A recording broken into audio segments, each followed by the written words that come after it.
Assalamu alaikum and welcome to the first episode of our brand new show, Mental Health Matters, with me, your host, Maryam Hilli. And joining me on this weekly show is our very own mental health professional, Sister Anisa Diab, who's got over 10 years of experience in the field with both degrees in psychology and counselling. She's helped people all around the world with their personal development through her online practice. Some of the concerns that she addresses include anxiety, depression, mental health, spirituality and identity, anger management, relationships, parenting and family, and so much more. Welcome to the show, Sister Anisa. Thank you so much. Wa alaikum assalam. Thank you so much for joining us, Sister Anisa. Hopefully during this weekly show, we'll be able to gain some insight from your mental health expertise on different psychological strategies and spiritual tools that we can apply to our daily lives, which will help strengthen our mental health, inshallah. From time to time, we'll also be having some guests on the show that can weigh in on a variety of topics, ranging from issues such as managing anxiety and depression and how to look for a spouse or deal with the aftermath of a divorce. My first question to you, Sister Anisa, is can you tell us in practical terms why mental health matters and what this means to our listeners? Absolutely. Assalamu alaikum, Sister Maryam, and to all of our viewers tuning in. So, mental health affects everyone.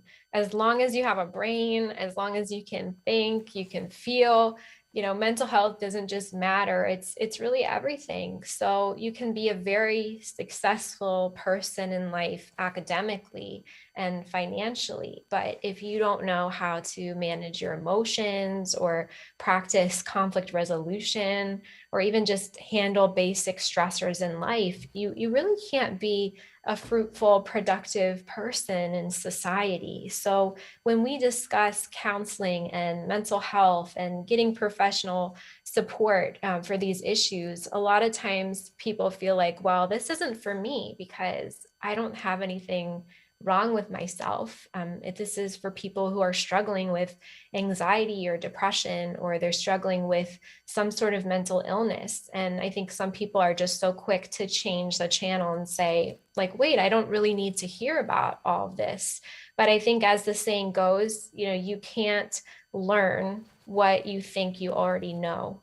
So I hope viewers, inshallah, will make a space for making mental health matter in their lives, and not just in watching the show, inshallah, but in really practicing the tools that hopefully we can provide to our viewers. We all have mental health, and I really believe our mental health is an amana. It's a trust from Allah that we need to take care of.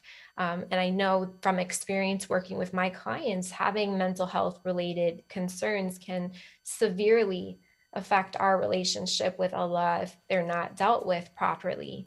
So mental health is one of those things that if you don't keep it safe, you don't protect it, you don't use it wisely, you can lose your mental health. So I'm really looking forward to all these segments that we're going to do together, inshallah, and the discussions on this weekly show. Inshallah. And so in today's episode, we're kind of trying to inform our viewers about what mental health is, just for them to be able to identify exactly what it is, and so that they can know what stigmas are related to mental health and just be able to recognize if they are kind of going through a mental health issue themselves. So what constitutes as mental health? So mental health is kind of a very broad term, and what the best definition that I've seen is from the World Health Organization that defines it as a state of well-being in which an individual can realize their own potential, can cope with normal stresses of life. A person can work productively, fruitfully. They're basically able to function in such a way where they are making a contribution to their community. That's when somebody's in a state of mental wellness. However, mental health, I want our viewers to visualize mental health on a spectrum. So on the one end of the spectrum, you have mental wellness. And then on the other end of the spectrum, you have mental illness. And then right in the middle of that spectrum is mental distress. So I'm going to use the example of a college student. For many college students, that's a stressful time, right? There's so many deadlines every week, exams, reports, all of that's due. And most people will report some level of stress around time management or feeling prepared for exams and studying, but they'll go from feeling mentally well to distress and then, be able to bounce back to that place of, okay, I can still function, I can still relax and have a social life and go on with my day. Whereas somebody who struggles, for example, with anxiety or depression, who's also a college student, may actually, have a completely different experience, right? Because they're more on the mental illness level of the spectrum. So, they are going to maybe have a panic attack, possibly with in regard to an upcoming exam, and that might prevent them from studying or being able to bounce back as easily, in terms of feeling mentally well. And maybe for them, mental wellness looks like they were able to study and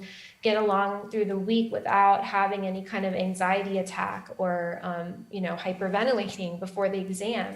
So I think that we've got to recognize mental wellness looks different for everyone. It depends on their overall context, and everyone has a different experience, but we all struggle with mental health at some point or another. I think we can all relate to feeling like we have been in so much distress that it might have been difficult to function for the day, and recognizing you need a mental health day, right? So we all, when we look at the research, it shows that about 1 in 4 people will struggle with a mental health disorder.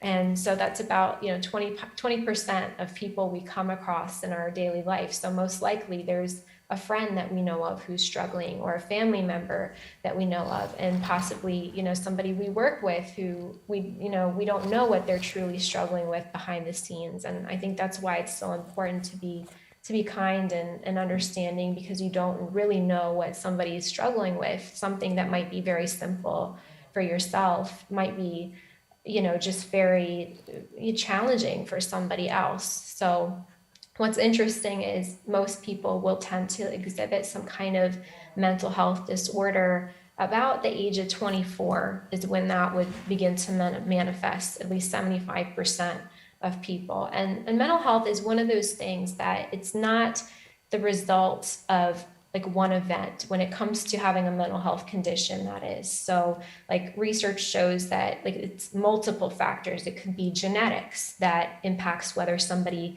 will develop a mental illness at some point in their lifetime. Maybe bipolar disorder runs in their family. It could be a stressful life event that happens. So what I think about a lot of times, example with women is having children, giving birth. Sometimes that they can develop postpartum depression after that. Or it could be, lifestyle choices. Maybe somebody has decided to experiment with drugs at some point. So for instance, marijuana, and then, suddenly they find themselves a few years later dealing with schizophrenia down the road, which, a lot of times people just experiment with certain things, not realizing that it can cause other disorders to manifest down the road. So there's so many different aspects, and sometimes it's a culmination of all those things. But the main takeaway is none of us are immune to developing a mental illness. And that's why it's so important for us to be informed so that we can protect our minds, inshallah. Inshallah. And you said that mental health looks different for everyone. So how does one recognize that they're suffering from a mental health issue, or if they're just going through, a down period in their life, or they're just feeling a bit blue? Yeah, so we normally, when it's a mental health issue, on the level of being what's considered a disorder, we're talking about an impact in the ability to function. Functioning and relationships, that's the major thing. So for instance, somebody, normally they love to, go to the masjid every week. And they know that about themselves, that I love to socialize, I love to be a part of that scene. And then they notice any kind of significant change in their mood. And you would want this change would have to be for a prolonged period of time, where it would be like, for instance, with depression, that person would be tearful more days than not, sad more days than not. You'd be looking at things like, has this person lost pleasure in things that they normally enjoy doing? You would look at other criteria like sleep, is there oversleeping, undersleeping, overeating, not eating enough? Is there irritability? definitely suicidal thoughts, things like that are red flags that, hey, maybe this is not just regular distress. There's something more here that's going on. And I think it's always a great idea to reach out to a mental health professional. Something doesn't have to be wrong with you in order to do that. But these, mental health professionals are trained, all right? They have criteria that they use to screen individuals to give them a proper diagnosis if there is something going on. Unfortunately, as you probably know, Sister Maryam, a lot of people just will, Google their symptoms online and try to diagnose themselves or diagnose their friends. And I really don't recommend that because you can get a lot of misinformation on the internet. I think it's a great tool that we have such easy access to information at the tips of our fingertips, but we also, just like you would be struggling with a physical issue, you'd want to go to a doctor to deal with that. So I think it's really important to make sure that you're reaching out to the right folks to get that help. And inshallah, we can talk more about what those folks look like and what their credentials and backgrounds would need to be to get that assistance. Okay, and I kind of want to talk about the Muslim community a little bit because I know that a lot of people draw a comparison between lack of faith or having little faith, for example, and mental health. So whenever somebody is perhaps going through a mental health condition, people might respond to them by saying, oh, just have a bit of faith, or, your iman is too weak, or those kind of phrases. So I wanted to kind of ask, what are the most common mental health conditions that are faced by the Muslim community, just so that people can recognize that this is something that does exist within the Muslim community?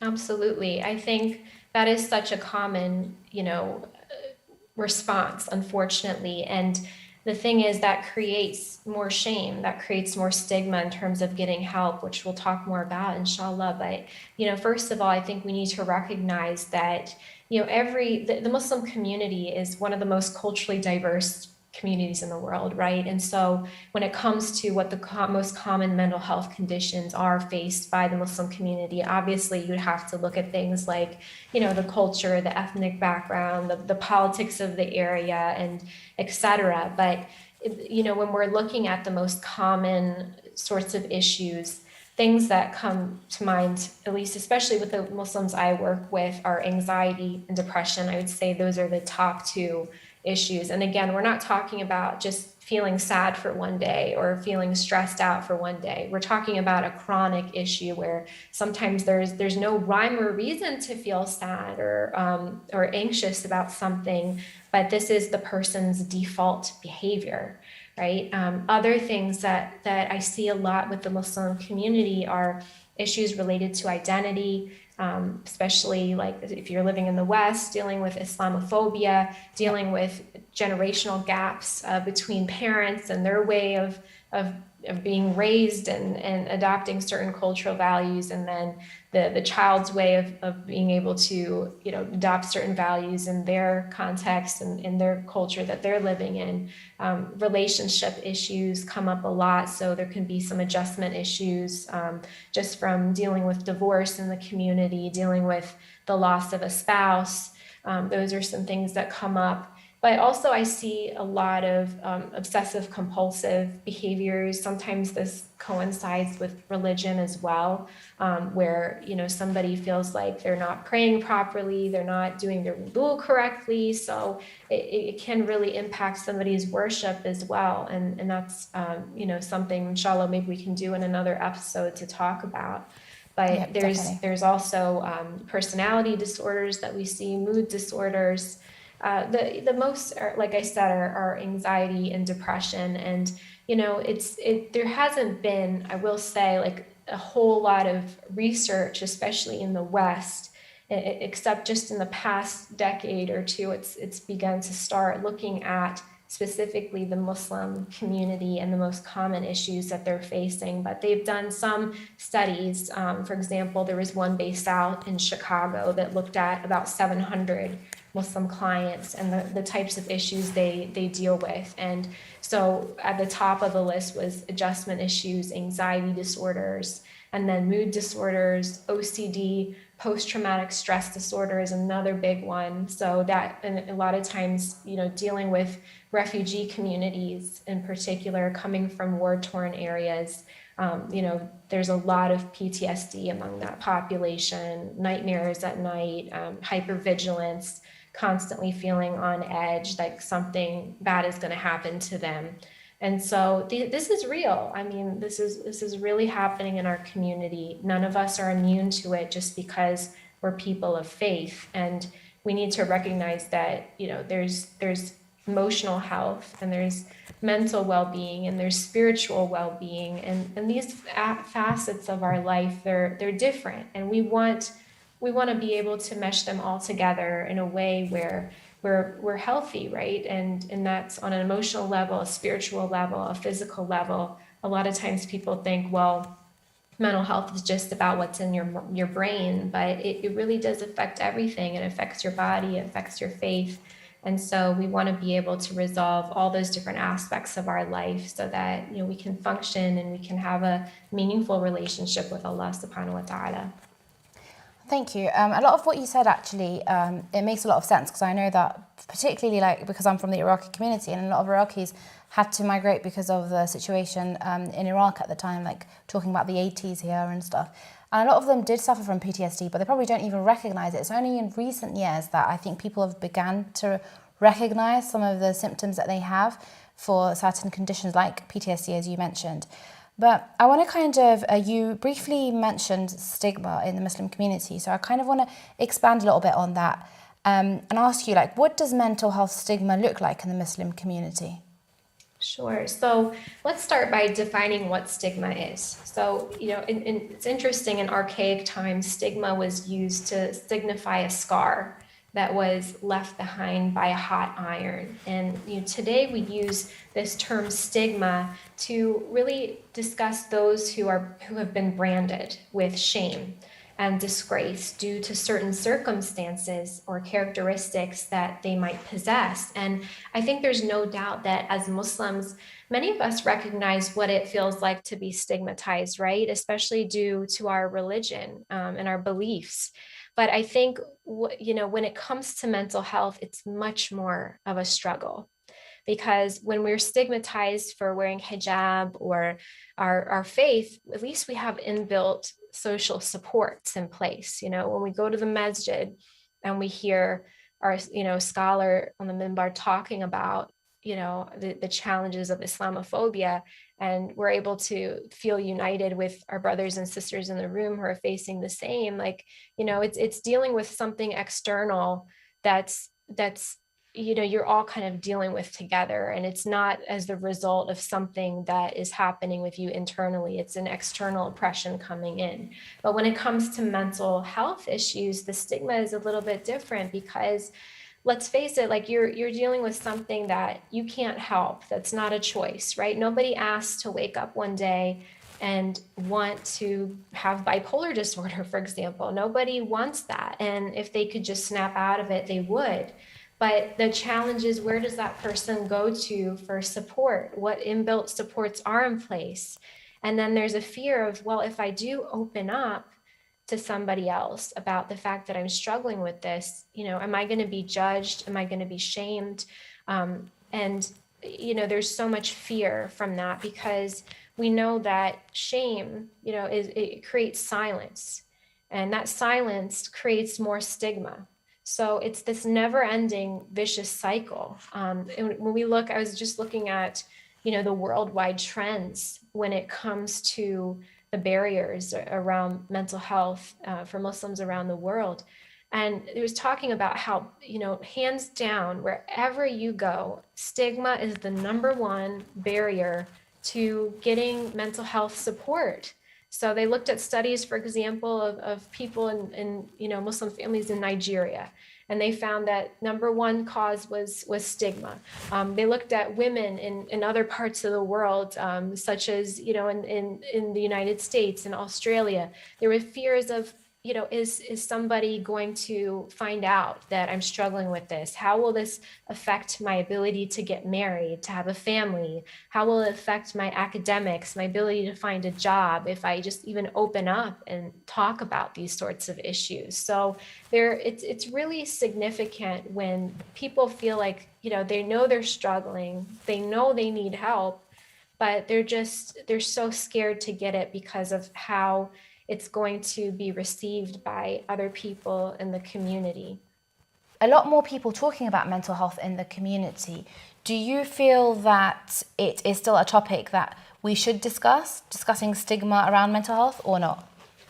Absolutely. I think that it's been so promising to see that more and more people are talking about it. And, I think mental health is everyone's business. Everyone needs to educate themselves and create more awareness. When I started speaking about these issues over a decade ago, it wasn't, something that was talked about enough. And now it's been really wonderful to see it gaining traction in the community. And I had a conversation actually with someone the other day who was planning a conference, and he was saying to me, I'm really tired of these talks on stigma, and I just don't think we even need to have them anymore. We need to be getting into deeper issues like talking about addictions and things like that. And listen, I would love nothing more than for us to be able to delve into deeper issues, and we are doing that as a community. But I think it's critical to have everyone on board together, because the fact of the matter is, while some of us have more awareness on this and we're ready to move forward, there's still people that aren't there yet. And so we need everybody on this boat in order to move forward, inshallah. Inshallah. And so what are the challenges that you think are still present that need to be addressed? So there's so many faith-based misconceptions about getting mental health treatment in the Muslim community. So I think these barriers really need to be addressed. Issues, for example, of believing that if I reach out to a mental health counselor, that it's shaming my family. I should be able to I should keep my issues, concerns just within my family and not air my dirty laundry. But we've got to recognize that counselors are bound by ethical, stipulations. They cannot reveal, personal information you share in this session. And so, your information is going to be kept confidential. This idea that you mentioned earlier, Sister Maryam, about, just reaching out to a mental health professional being a weakness of faith, of iman. I've heard, unfortunately, some scholars even saying, like, don't go to a mental health professional because they're going to take you away from Allah. Yeah. They're going to, brainwash you with their ideology. Yeah. And this is most unfortunate that I see this happening, because that's a major deterrent. I mean, I understand people wanting to find a counselor who is going to respect their faith and their values, and counselors have to do that ethically anyway. But if that is the case, find someone you're comfortable with. Find a Muslim mental health professional. There's so many out there. So I think these challenges still really need to be addressed, especially because we need to get to a point where we're, addressing this on a systemic level, where, we know people that, are of minority populations have more of a challenge with getting mental health support. So we need to be advocating for policies that, are getting giving everyone a fair chance to be able to receive the services that they need when they're struggling with their mental health related issues. And we can't do that, right, if we're still dealing with these sorts of problems of believing everything is going to go away with dua. I mean, yeah, dua is important. It's a huge coping strategy, and it can work miracles. But just like the analogy goes, you don't, pray away your broken leg. You go to seek professional support to make sure it heals. Yeah, definitely. I totally agree with you. So for those who do kind of like have this mentality that their faith can guide them through whatever it is they're struggling with, how do you convince them?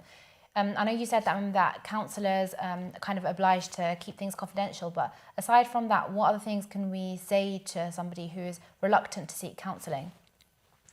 So I think, I was one of those people, as an adolescent, I had this belief system that, okay, like I have Allah, I really don't need anything else. Like I'm getting through my issues just fine. And I think there are some people just maybe they are at a point where they're not ready to take that next step. And I think that if that's working out for them, then that's okay. There's no denying that Islam has given us everything that we need to get through this dunya. But my question is, do you want to just get through what you're going through, or do you want to grow through what you're going through? And I think that's where talking to a mental health professional can be so helpful, because it's somebody on the other side who's committed to your personal growth. They don't want to see you just surviving through life. They want to see you thriving through life. And, I think how many times, Maryam, I'm sure you've seen this, sister, where we open up to our friends about something that's bothering us, Yeah. and we receive a response that is so, it can be honestly destructive and really make us feel like we're in a worse place coming out of that. It can even cause more distress when we share things with friends or family members, especially if they don't keep your information confidential. And you just don't have that with a mental health professional, right? They're going to keep what you say in the room. And I think that we can all benefit from enhancing our emotional intelligence in life. So everyone, I think that's okay if somebody doesn't want that support at that point in their life. But I think like one of the biggest ways to break stigma is to say to somebody, hey, like I actually received counseling services before and it really helped me, and I can recommend somebody to you. That's, I think, one of the biggest ways I've seen people feel more open to getting help is when another person says, hey, I've done it and it was, I really recommend that you see so and so because it helped me make the following changes. And on the kind of the topic of a mental health professional, how can you tell that somebody is qualified enough? And for a lot of people, they probably won't be able to differentiate between the term, like, a psychiatrist or a psychologist.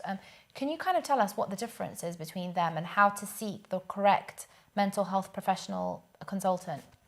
Absolutely. So you want somebody with the proper credentials. So this should be somebody with a postgraduate degree in some psychology related fields, such as counseling, psychiatry, social work. These are individuals who've gone through rigorous training, right? Like over 1,000 hours of clinical internship and training with the client population they're interested in. And then after that, they have to complete examinations, and that looks different in every country. But there's licensure, there's certifications that are in place in order to make sure that these professionals are meeting all of the ethical boundaries and exercising their due diligence with their clients. So, just to give you a little overview of the basic differences, if you go to see somebody who is a psychotherapist, a mental health counselor, that's going to be somebody who's going to do a lot of talk therapy with you. That's going to be somebody who's going to sit down and really address one by one your issues each week, help you develop coping strategies. Depending on their background, they can even help with diagnosing if you feel like you're struggling with some sort of mental health issue, but you're not sure what it is. If you go to see a psychiatrist, that's somebody who specifically can prescribe medication. That's somebody you want to go to, especially if you need some sort of medicine for treatment.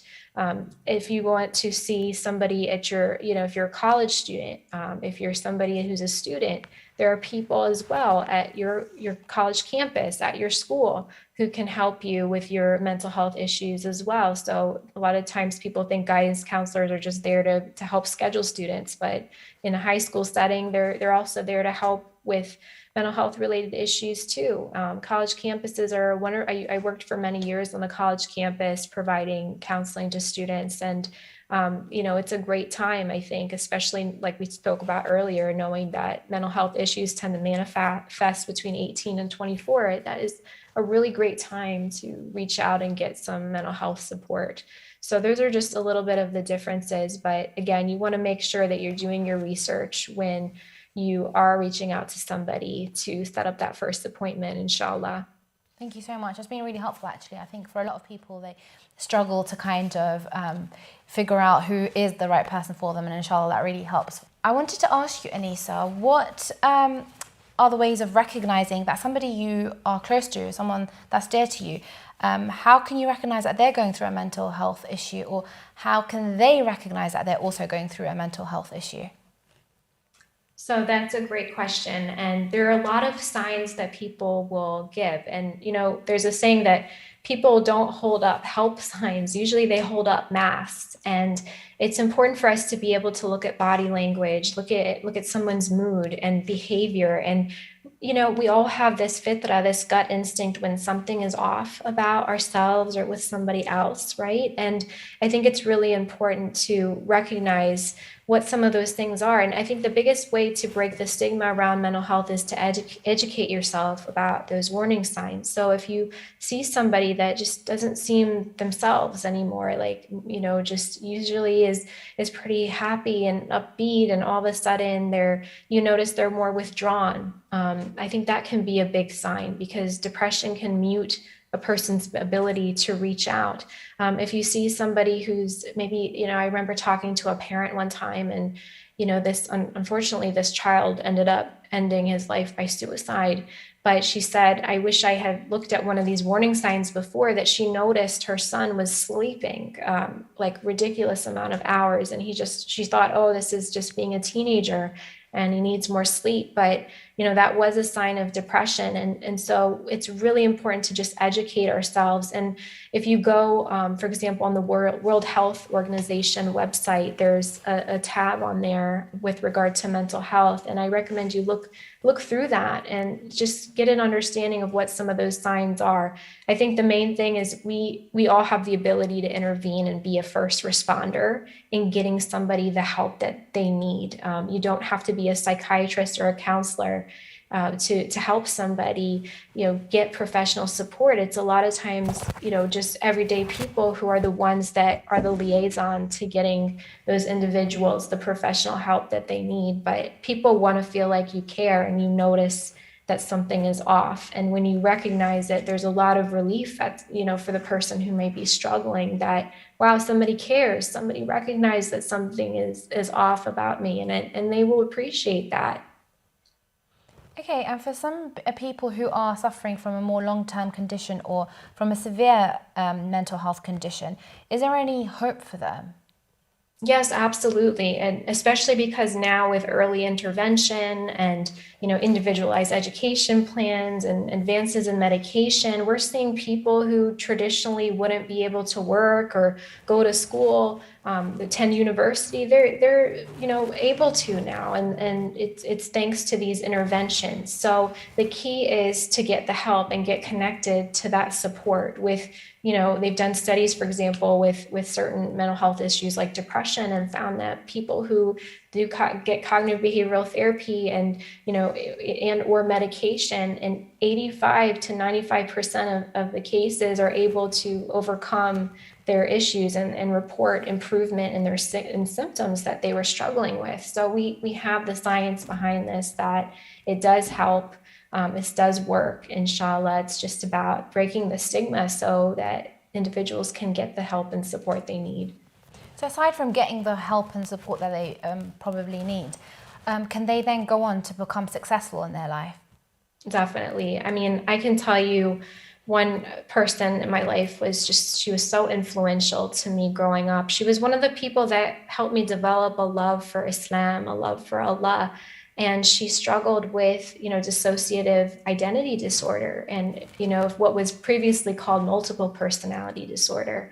And she, to me, was one of the instrumental people, and like I said, bringing me to Islam, but also inspiring me to be who I am today. And she went through some real struggles, but we've got to recognize that people, success looks different for everyone. And there are some people that when I was working in a college setting, I'd see these students coming in with suicidal ideation and relationship issues at home with parents. And subhanAllah, at the end, they find a way to get their degree and graduate. And that might look like success for them. And maybe for somebody else, that isn't their path. But for like somebody like me, that person was able to inspire them towards Islam, or bring them on a pathway that is encouraging them to be more resilient. Sometimes, our issues become somebody else's survival guide in life. And it's a test. All this is a test from Allah subhanahu wa ta'ala, but I've seen it firsthand that people can become successful and they can make a huge difference in their communities. It's more of a struggle. And is this, is having a mental health condition something that, comes and then, you are able to maybe perhaps treat it, then it goes away? Or is it something that you kind of live with, for the rest of your life? But it's just so it depends. It depends on the severity level of the condition. And it depends on the type of mental health condition as well. So, I mean, if we're talking about anxiety and depression, yes, there are some people I've talked to who've had it for some years, some amount of time. They've completely been able to overcome it. They no longer struggle with it. For most people, it tends to be more of a chronic issue, but maybe they have points in their lives where it's severe and then they're able to bring it back to more of like a mild concern with medication and with therapy. Of course, with the more significant mental health disorders like schizophrenia and bipolar disorders and things like that, they're a little tougher to treat. But still, you can, like we talked about, mental health is on the spectrum, and I think everyone, has their better days with these issues. So definitely, it just depends. I would say the more somebody is involved in their treatment and the more they apply the coping strategies they learn, and, there's definitely hope, inshallah, for that being able to happen with Allah's help. Inshallah. And finally, just before we conclude today's show, what's the biggest piece of advice that you would offer to somebody who is struggling with a mental health condition? Yeah, I would just say don't give up on yourself. You matter. The fact that you exist means that you have intrinsic value, that Allah believed you were worthy of being created. So, if you need that sign that someone cares, Allah says it beautifully in the Holy Quran when he says, وَهُوَ مَعَكُمْ أَيْنَمَا كُنْتُمْ. He's with you wherever you are. And that includes him being with you on your darkest days. He's the same one that found the Holy Prophet wandering alone, orphaned, and says, وَوَجَدَكَ ضَلًّا فَهَدَى. We found you lost, wandering in this world. We guided you. So your emotions, your feelings, your hardship, all of that is temporary. But Allah is forever. He's here forever. And so you really have to put your trust in him that, inshallah, you're going to find a way out. You're going to find an opening with your struggles. So if you are struggling, I hope you will reach out, because I don't believe anyone should ever feel like they need to feel like they're drowning on their own with their hardships. Thank you so much for your beautiful and wise words. And I hope for our viewers who've been listening today that you've been able to benefit from today's show. And thank you so much for watching, and we'll be here again soon, same time next week, inshallah. Thank you. Wa alaikum salam wa rahmatullahi wa barakatuh.